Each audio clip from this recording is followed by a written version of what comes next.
நம்ம இன்றைக்கி 2 in 1 சாம்பார் அப்படின்னு சொல்லி ஒரு சாம்பாரோட வீடியோவை பார்க்க போகிறோம். அதுக்கு தேவையான பொருட்கள் என்னென்னு பார்த்துடலாம்.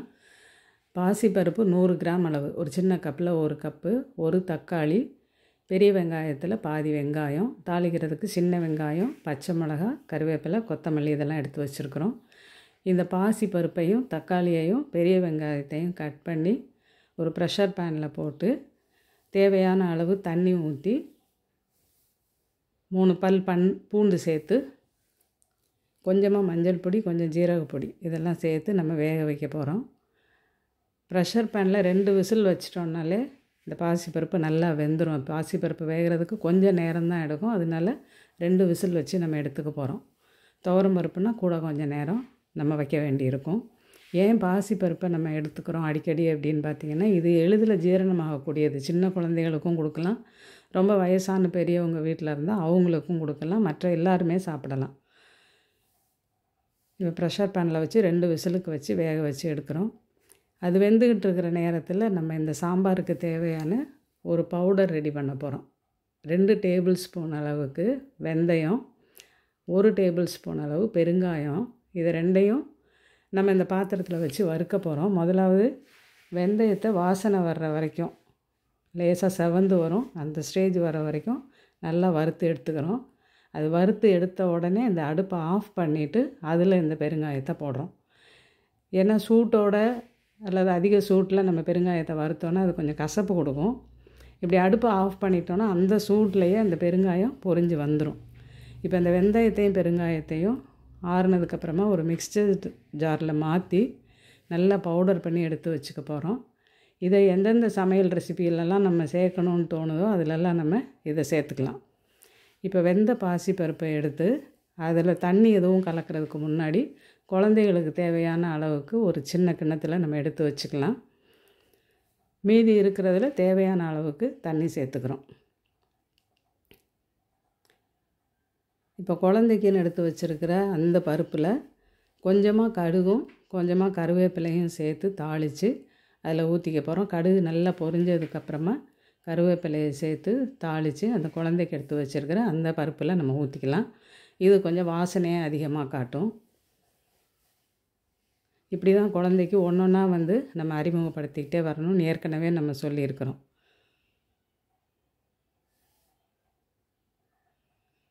இப்போ குழந்தைக்கான சாம்பார் ரெடி ஆயிடுச்சு. இதில் சிறிதளவு உப்பு சேர்த்துக்கிட்டோன்னா சாம்பார் ரெடி. இப்போ மீதி இருக்கக்கூடிய அந்த பருப்பை பெரியவங்களுக்கான சாம்பாராக எப்படி ஆக்கிறது அப்படின்னு பார்க்கலாம். ஒரு தாளிக்கிற பாத்திரத்தை அடுப்பில் வச்சு ஒரு 4-5 ஸ்பூன் அளவுக்கு எண்ணெய் ஊற்றி அதில் கடுகு சேர்த்துக்கிறோம். கடுகு நல்லா பொரிஞ்சு வந்ததுக்கப்புறமா வெங்காயம், பச்சை மிளகாய், கருவேப்பிலை இது எல்லாத்தையும் சேர்த்து நல்லா வதக்க போகிறோம். கடுகு பொரிஞ்சதுனா தான் நல்ல வாசனையாக இருக்கும். சாப்பாட்டில் சுவை எவ்வளோ முக்கியமோ அது மாதிரி மணமும் ரொம்ப முக்கியம். இப்போ வெங்காயம், பச்சை மிளகாய், கருவேப்பிலை எல்லாத்தையும் சேர்த்து நல்லா வதக்குறோம். ஓரளவு ப்ரௌன் கலர் வர்ற அளவுக்கு நம்ம வதக்கணும். ஏன்னா அந்த ப்ரௌன் கலர் அதை வதக்கி நம்ம சாம்பாரில் சேர்த்தோம் அப்படின்னு சொன்னாக்கா அந்த சாம்பாருக்கு ஒரு தனி வாசனை இருக்கும்.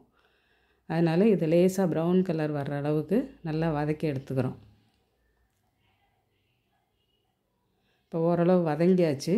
இதில் நம்ம வீட்டில் அரைச்சி வச்சுருக்கக்கூடிய மல்லிப்பொடி, அதாவது மசால் பொடின்னு வச்சுருப்போம் இல்லையா, மல்லி, மிளகாத்தூள்லாம், மிளகாயெல்லாம் சேர்த்து அந்த பொடி ஒரு 2 ஸ்பூன் சேர்த்து லேசாக வதக்குறோம்.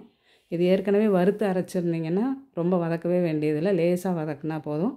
கருகிராத அளவுக்கு லேசாக 2 வதக்கு மட்டும் வதக்கிட்டு அதை அப்படியே நம்ம எடுத்து வச்சுருக்கிற அந்த பருப்பில் சேர்த்துக்கிறோம்.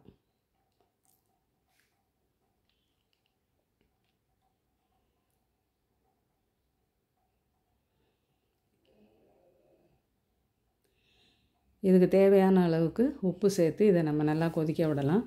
இந்த மல்லியோட பச்சை வாசனை போகிற வரைக்கும் நல்லா கொதித்து வரணும். இந்த அளவு கொதித்து வந்தாச்சு. இப்போ உப்பு பத்தலை அப்படின்னா கொஞ்சமாக சேர்த்துக்கிறோம். நம்ம உப்பு எப்பயுமே கொஞ்சம் அளவு கம்மியாகவே போட்டோன்னா பத்தாத போது நம்ம திரும்ப கொஞ்சம் போட்டுக்கலாம். இப்போ சாம்பார் நல்லா கொதிச்சாச்சு. இப்போ மல்லித்தலையை நல்லா நிறைய தூவி விட்டுட்டு அது லேசாக கொதி வந்த உடனே நம்ம அரைச்சி வச்சுருக்கிற அந்த பொடி, வெந்தயமும் பெருங்காயமும் சேர்த்து அரைச்சி வச்சுருக்கிற பொடி, அதை 1 டீஸ்பூன் போட்டு அடுப்பை ஆஃப் பண்ணிடுறோம். இதுக்கு மேலே அந்த சாம்பார் கொதிக்கணுன்ற அவசியம் கிடையாது. இந்த சாம்பார் கொதித்து வரும்போதே இந்த வெந்தயம் பெருங்காய பொடியோட மணம், அந்த வெங்காயம் வதக்கி வச்சது எல்லாம் சேர்த்து ஒரு நல்ல மணம் வரும். சுவையோடு கூட மணமும் இருக்கும்போது அந்த சாப்பாடை சாப்பிட்றது மனசுக்கு ஒரு சந்தோஷமான விஷயமா இருக்கும். இந்த சாம்பாரை இட்லிக்கும் வச்சுக்கலாம், தோசைக்கும் வச்சுக்கலாம். தோசைக்கு நம்ம வைக்கிறதா இருந்தால் கொஞ்சம் தேங்காய் சட்னியும் சேர்த்து அரைச்சி வச்சோன்னா இன்னும் கொஞ்சம் சுவை கூடுதலாக இருக்கும். இப்படி சின்ன சின்ன விஷயங்கள் நம்ம செய்யும்போது வீட்டில் எல்லாருமே சுவையான மணமான உணவை ரொம்ப மகிழ்ச்சியாக சாப்பிடுவாங்க. இந்த சாம்பாரை பார்த்தாலே தெரியும் குழந்தைக்கு எது பெரியவங்களுக்கு எது அப்படின்னு சொல்லி. இன்னும் ஒரு ரெசிபியோடு உங்களை நான் சந்திக்கிறேன்.